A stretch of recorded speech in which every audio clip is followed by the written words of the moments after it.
एक बार गौतम बुद्ध अपने आश्रम में अपने सभी शिष्यों को शिक्षा दे रहे थे कि दुनिया की सबसे तेज छुरी हमारी जबान है और दुनिया के सबसे खतरनाक हथियार हमारे शब्द है, जो बिना किसी का खून बहाए लोगों को अंदर ही अंदर मार सकते हैं।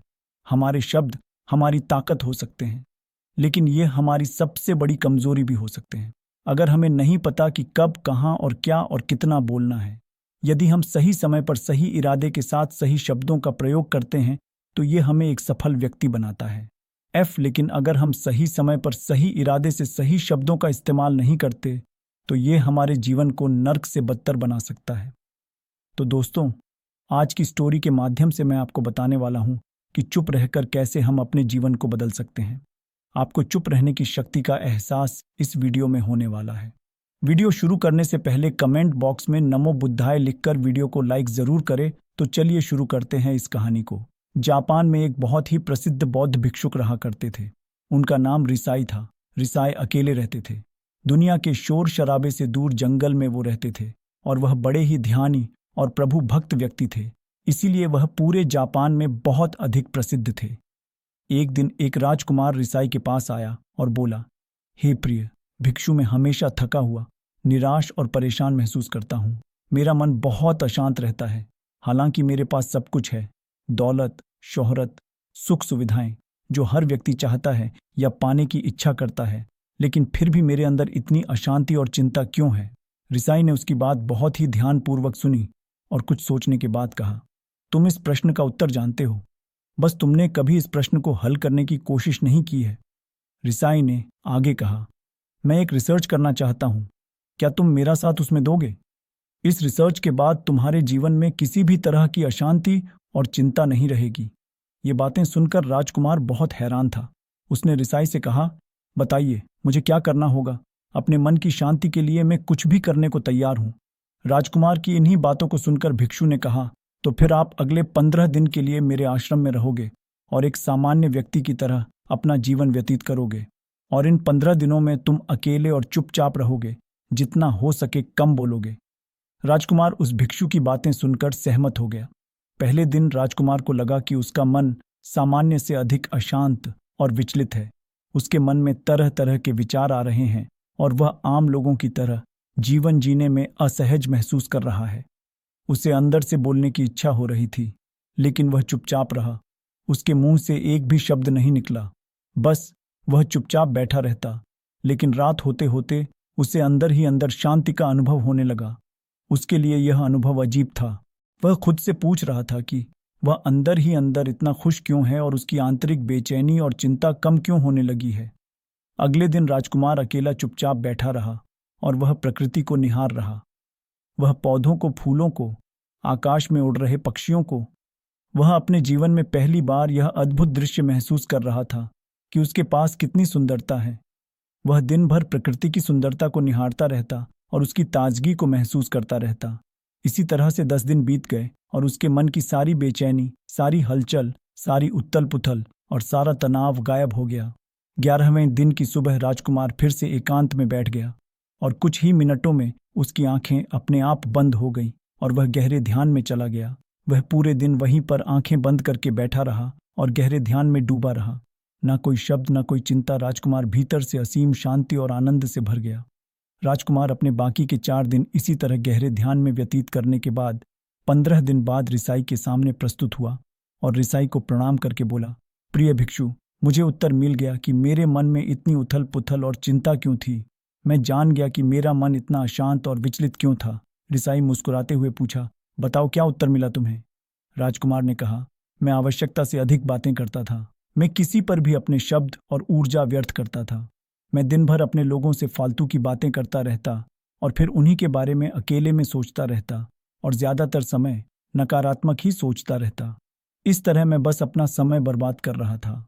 ज्यादा बोलने और नकारात्मक सोचने की वजह से मेरा मन अशांत और बेचैन हो गया था और इसी वजह से मैं किसी भी काम को ठीक से नहीं कर पा रहा था, जिसकी वजह से मैं हर काम में असफल होने लगा। और फिर इन्हीं लगातार मिलने वाली असफलताओं की वजह से ही मैं और भी उदास और चिड़चिड़ा हो गया। इन्हीं सभी चीज़ों की वजह से मेरा जीवन नष्ट हो रहा था।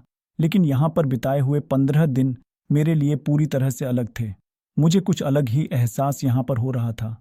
अब मुझे ऐसा लग रहा है मैं अपना जीवन पूरी तरह से जी रहा हूँ, लेकिन इससे पहले मैं अपना जीवन गलत तरीके से जी रहा था। और मैंने यह भी सीखा कि हमें सिर्फ ध्यान करने की जरूरत नहीं है। ध्यान अपने आप होता है जब हम इस शांत और मौन होते हैं। ध्यान के पिछले कुछ दिनों के दौरान मैंने जो पहली चीज सीखी वह यह है कि मनुष्य के जीवन के सबसे महत्वपूर्ण घटना स्वयं को जानना है। ये सुनकर रिसाई ने कहा, सिर्फ तुम ही नहीं, दुनिया में ज्यादातर लोग जरूरत से ज्यादा बोलते हैं। आज भी लोग ज्यादातर समय केवल एक दूसरे को नीचा दिखाने के लिए ही बोलते हैं। कुछ लोग ना चाहते हुए भी बातें करते हैं और अपना जीवन बर्बाद कर लेते हैं। रिसाई ने राजकुमार को चुप रहने का महत्व समझाते हुए कहा। एक बार गौतम बुद्ध से उनके शिष्यों ने पूछा, प्रिय बुद्ध, आप ज्यादातर समय चुप क्यों रहते हैं? बुद्ध ने कहा, क्योंकि चुप रहने से व्यक्ति अंदर से अनंत शांति की गहराइयों में होता हूं। मौन अपने भीतर उतरने की पहली सीढ़ी है। मौन के बिना स्वयं को जानना असंभव है। स्वयं को जानने और समझने का पहला नियम है कि मौन हो जाओ, उतना ही बोलो जितना अत्यंत आवश्यक हो। बेफिजूल की बातें करना छोड़ दो। तुम अचानक पाओगे कि 90% से भी ज्यादातर लोग व्यर्थ ही ज्यादा बोलकर अपना समय बर्बाद कर रहे हैं। न बोलने का कोई भी नुकसान नहीं है, लेकिन यदि आप ज्यादा बोलते हैं तो आप अत्यधिक गलती कर देते हैं। अगर व्यक्ति कम बोलना शुरू कर दे दो, दुनिया की 90% मुसीबतें कम हो जाएंगी। झगड़े फसाद कम हो जाएंगे, उपद्रव कम हो जाएंगे, अदालतें कम हो जाएंगी। अगर लोग थोड़ा चुप रहना सीख लिए, संसार की बहुत सारी समस्याएं हैं, बहुत सारा उपद्रव सिर्फ बोलने से पैदा होते हैं। सारी बात मौन सीखने की है। जब तुम नहीं बोलते तब तुम एकांत में अकेले हो गए। भरे बाजार में भीड़ में खड़े हो नहीं बोलते, हिमालय के शिखर में पहुंच गए। जिसने मौन की कला जान ली, वो भीड़ में भी अकेले होने की कला जान लेता है। वो अपने भीतर ही डुबकी लगाने लगता है। एकांत में तो आदमी स्वर्ग में है। दूसरे की उपस्थिति ही बेचैनी पैदा करती है। पहले तुम्हें चुप रहने की शक्ति को धारण करना होगा। इससे तुम अधिकतर ऊर्जा को बचा लोगे और फिर इस स्थिति में पहुंच जाओगे कि तुम कम बोलने लगोगे। अगर तुम किसी के यहाँ पर जा रहे हो और परेशान हो जाओ तो ऐसे में उचित है कि आंखें बंद कर लो और अपने में खो जाओ। वहां से आपको ताजगी महसूस होगी, क्योंकि तुम्हारे अंदर ही जीवन का वो स्रोत छिपा हुआ है, वह किसी दूसरे में नहीं है। इसके बाद राजकुमार उस रिसाई से पूछते हैं, आखिर कौन हमें अपने अंदर तक लेकर जाएगा? ये बातें सुनकर रिसाई बुद्ध कहते हैं, तुम्हें स्वयं ही अपने अंदर उतरना होगा और वहीं से परम राज्य जीवन का आनंद ले पाओगे। आनंद का यहीं से जन्म हुआ है, यहीं से तुम मौत में डूब जाओगे। यही तुम्हारा सूरज उदय होगा और यहीं से अस्त होगा। इसी प्रकार तुम बार बार डुबकी लगाओ। जब भी तुम डुबकी लगाकर लौटोगे, वहां से तुम पाओगे फिर ताजगी भरी जीवन की नई संपदा मिलेगी। इस नई शक्ति के जन्म होने से तुम्हारी थकान गई, उदासी गई, चिंता गई। जैसे कोई स्नान करके लौटता है तो शरीर शीतल हो जाता है, शांत हो जाता है, ऐसे ही जब कोई भीतर से साफ होकर वापस आता है, मौन में स्नान करके लौटता है, तो समस्त अस्तित्व, समस्त व्यक्तित्व शांत और मौन हो जाता है, आनंदित हो जाता है। जब तुम आंतरिक मौन की उस पराकाष्ठा पर पहुंच जाओगे, तब तुम पाओगे कि बोलने से भी तुम्हारा मौन खंडित नहीं होता, वो बना ही रहता है। उसकी एक अंतर्धारा लगातार तुम्हारे भीतर बहती रहती है। तुम बोलते तो हो, तुम शब्द का उपयोग भी करते हो, लेकिन वो तुम्हारे मौन को खंडित नहीं कर पाती। एक बार गहरे मौन में स्थिर हो जाओ, फिर तुम्हारी वाणी में भी मिठास आ जाएगी। तुम्हारा बोलना संगीतपूर्ण होगा, तुम्हारा बोलना सत्य होगा। तुम बोलोगे तो दूसरों पर भी शीतलता छा जाएगी। जैसे ही तुम अंदर से चुप होते हो, तुम इतने शक्तिशाली होने लगते हो कि समाज की निर्भरता तुम छोड़ने लगते हो और तुम्हारे जीवन में एक मस्ती आती है जो केवल दीवानों के जीवन में होती है। तुम्हारे चेहरे पर एक नई रौनक आ जाती है। तुम्हारी आंखें किसी अमृत के समान हो जाती हैं और तुम अनंत शांति के समुद्र में डूबने लगते हो। इतना कहकर भिक्षु रिजाई ने अपनी बात खत्म की और वो मौन में चले गए। राजकुमार उनका धन्यवाद कर कर अपने महल में चला गया। दोस्तों, आपने भी अनुभव किया होगा कि बहुत ज्यादा बात करने से दिमाग अशांत हो जाता है, जिससे हम अपने दिमाग पर नियंत्रण खो देते हैं और साथ ही अपना ध्यान भी खो देते हैं। जो लोग बहुत ज्यादा बोलते हैं, उनके पास किसी एक काम पर ध्यान केंद्रित करने की काबिलियत नहीं होती।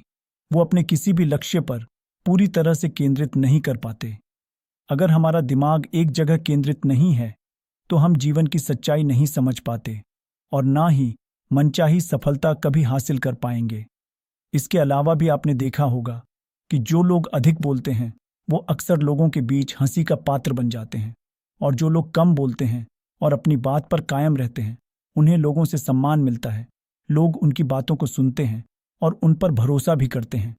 जो लोग ज़रूरत से अधिक बोलते हैं और अपने विचारों के बारे में पक्के नहीं होते, उनका दिमाग स्थिर और विचलित रहता है, शोर से भरा रहता है।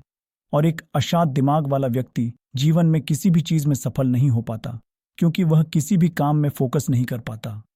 यदि किसी व्यक्ति को यह पता है कि उसे कब, कहाँ और क्या बोलना है, तो वह व्यक्ति सच में बहुत बुद्धिमान है। और ऐसा व्यक्ति जहाँ भी जाता है, उसका व्यक्तित्व आकर्षण का केंद्र बन जाता है और वह जो कुछ भी करता है उसमें सफल अवश्य होता है।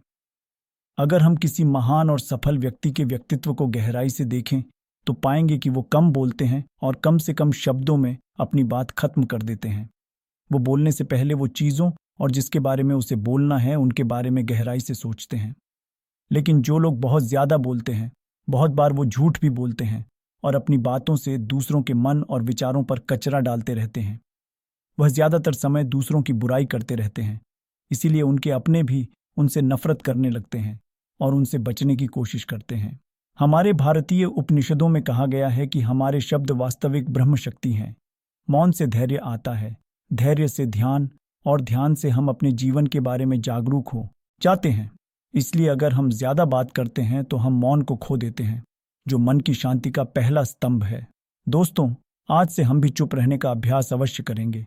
आज से हम भी वही बोलेंगे जो ज़रूरी है, और हम कोशिश करेंगे कि कम से कम शब्दों में अपनी बात खत्म करें।